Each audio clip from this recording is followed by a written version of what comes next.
use of touchy-feely language and does not push political correctness. We must communicate our purpose, but we are not required to respect wrongful actions. In law enforcement classes, Thompson was quick to state that those in the profession of bringing order from chaos cannot possibly be expected to respect the actions of hardened criminals against hapless victims. We must, however, respect their individual or collective constitutional rights. We must ensure the proper course into the courtroom and not compromise subsequent convictions with any action that undermines our professional goal. To quote a police officer from North Dakota, "We treat people as ladies and gentlemen, not because they are, but because we are." What separates professionalism from amateur behavior is giving our opponent no solid grounds to make a stand against us, with our comments or actions. A scholar turned police officer turned police trainer, George Thompson created Verbal Judo and was president of the Verbal Judo Institute, Inc., which he founded in 1984, for over 30 years.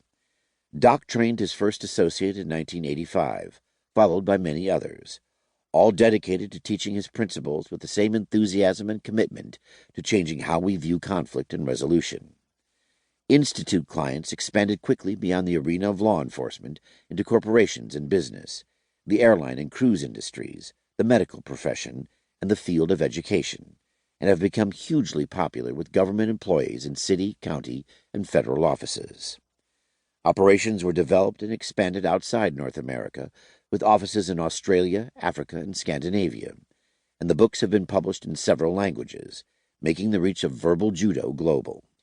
Since 1984, over 1 million people have sat in Verbal Judo classes, and hundreds of thousands more have read the books, watched the videos, and listened to the audio versions of the principles and tactics of Verbal Judo.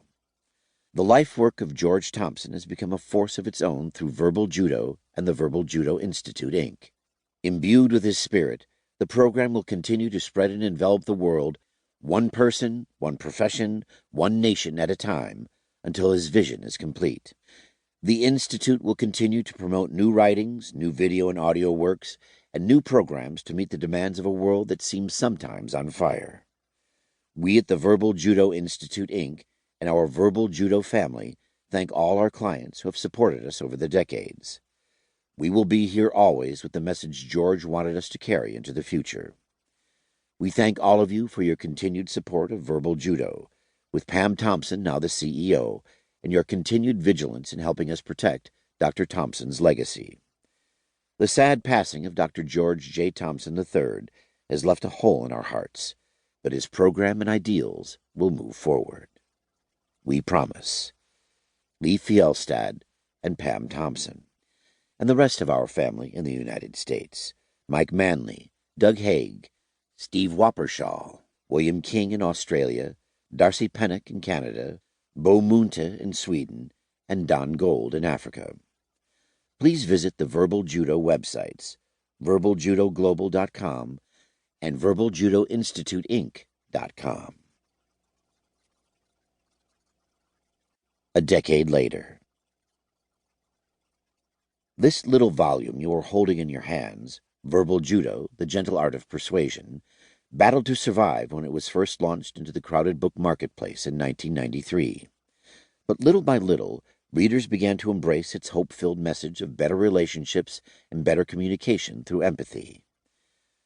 Our seminars and training sessions began to swell with more and more enthusiastic participants, and word spread that this Verbal Judo stuff really works. We know of the book's impact from the hundreds of letters and emails we have received over the past decade. We know of its power from the many testimonials from our seminar participants, many of whom have come to the course more than once. As one put it last year, "You know, Doc, Verbal Judo changed my life, but I need to hear its gospel every 2 years or so." Another wrote me, shortly after attending a training session, "Thanks for saving my relationship with my teenage son. When I got home, I sat down and talked to my son, really for the first time in years. Verbal Judo turned me around. Thank you." And then there was the police officer who attended my 5-day instructor course. On day 1, a Monday, he informed me, "I'm getting a divorce next week." By Thursday night, he called me at my hotel to tell me, "You know, Doc, this course has hit home.